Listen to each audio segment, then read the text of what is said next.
The scent of ginger and scallions was thick in the air, a familiar comfort that shattered the moment my stepsister Mackenzie opened her mouth. She leaned across the table, her voice a syrupy purr directed at my husband. "Lauren is so lucky," she sighed, fluttering her lashes at Massimo, "to find a man like you after everything. I work so hard at university and all I meet are boys." She drops out and lands a CEO.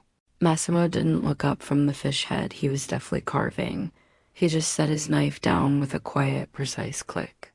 The air grew cold. What Mackenzie didn't know, what no one in my family knew, was that my husband, Massimo, with his handsome, harmless face and perfectly tailored shirt, hadn't always been a CEO. Before he ran a constellation of successful nightclubs, he'd been Enzo, a name spoken in whispers in the underworld. He'd left that life behind for me, but the ghost of that man was never far from the surface.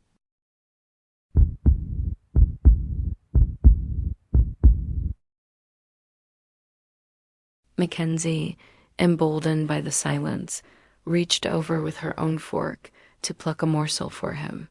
"Here, try this," she simpered. That's when he moved.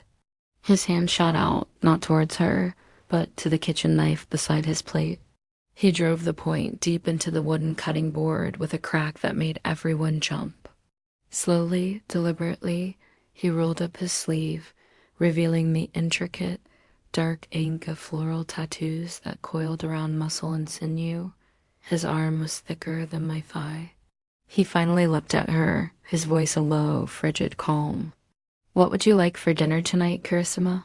he asked me, his eyes locked on Mackenzie's suddenly pale face.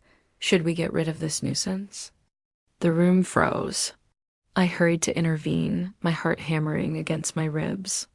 "How many times do I have to tell you?" I said, my voice miraculously steady. "Grass carp isn't a seafood. Let's just have the fish."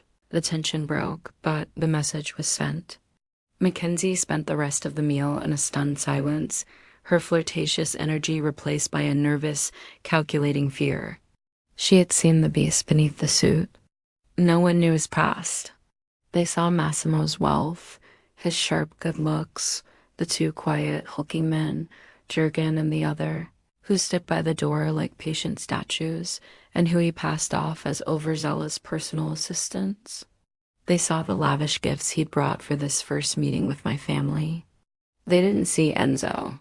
I'd never gotten along with Mackenzie.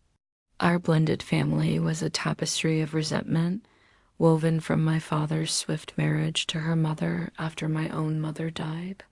She'd spent a lifetime competing with me, stealing my toys, my style, and once, most painfully, a boyfriend. His name was Timothy. He was a smooth-talking office worker I brought to the hospital when my father had his appendix out.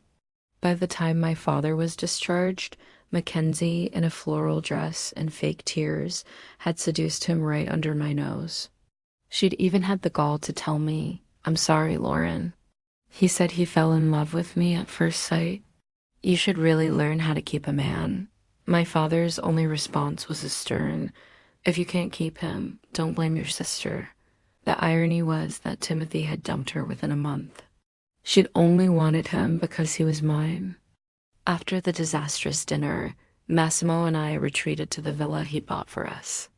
"Your sister," he said, lighting a cigarette he rarely smoked indoors, "is a persistent little viper. She doesn't know when to quit," I agreed, leaning into his side. A few days later, my father called. "Your sister feels terrible," he said, his voice strained. "She is young and impulsive. We'd like to come over and formally apologize." I laughed coldly. "That's not necessary," she insists. "She's bought sausages. You know, they were your mother's favorite." It was a low blow. He'd never cared about my mother's favorites before.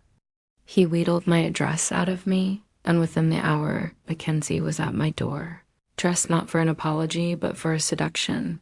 She tripped over nothing in the foyer, landing in a heap at Massimo's feet as he returned with groceries.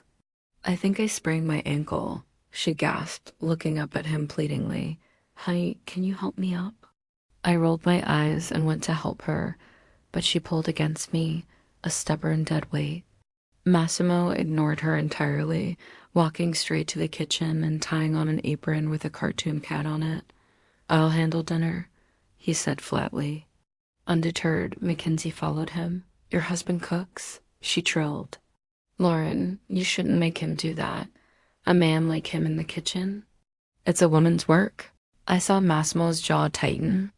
He lit another cigarette, a sure sign of his rising anger. He picked up the kitchen knife and turned to her.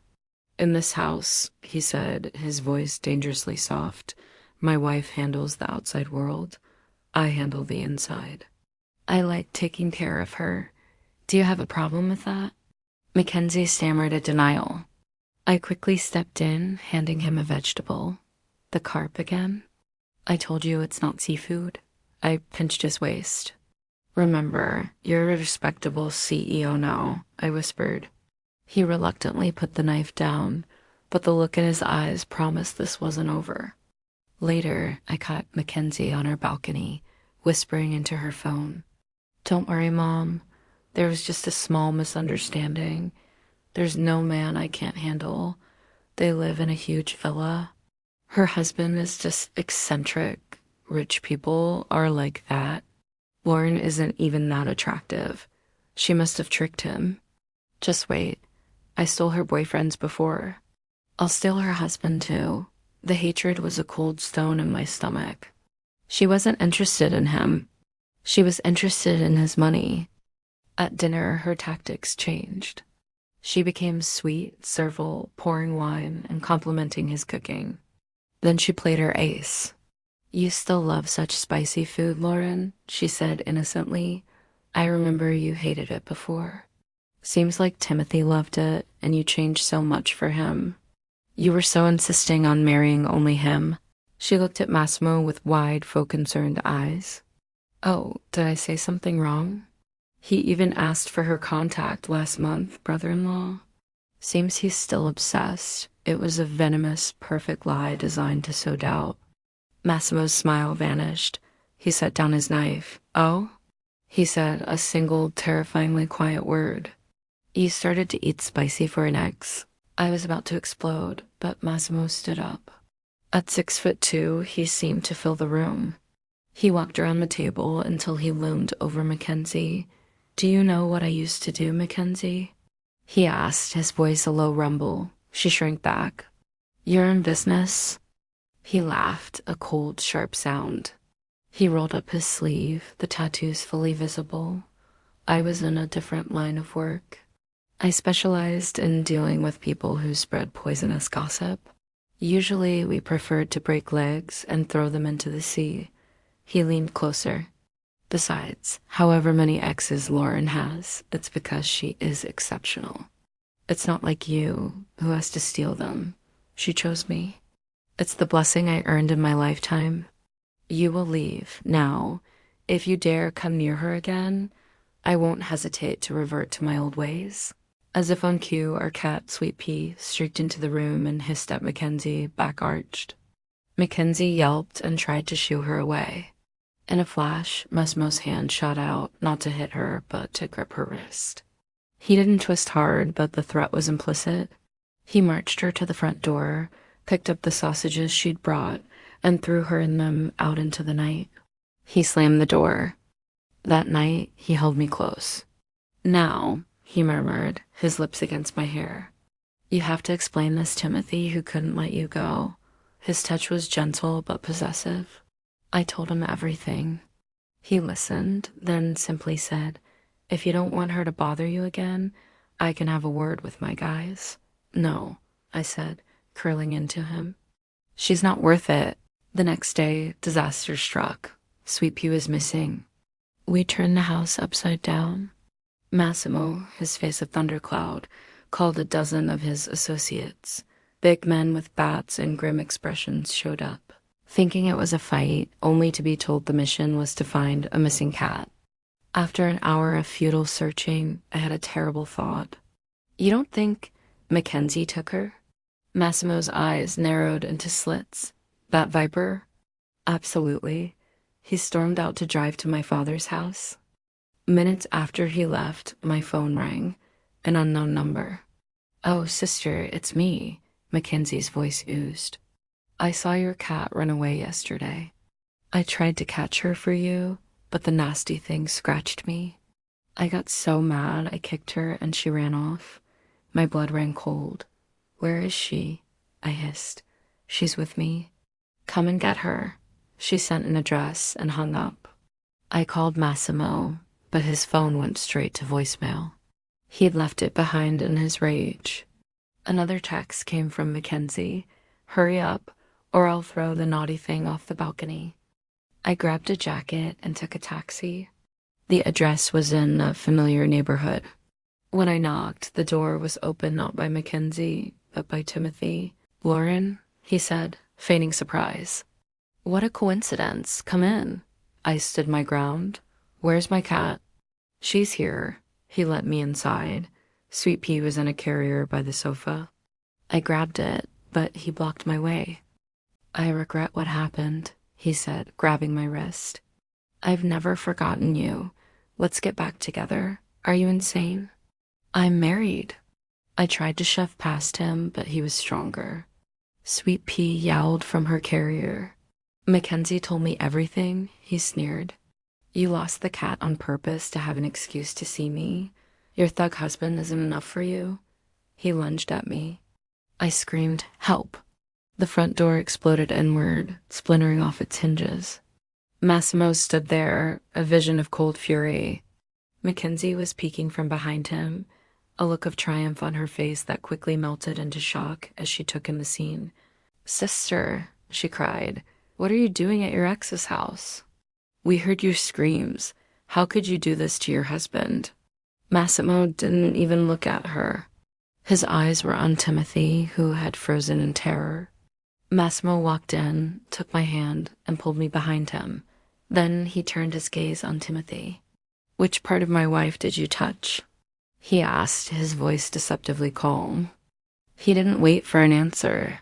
A single, brutal kick to the stomach doubled Timothy over.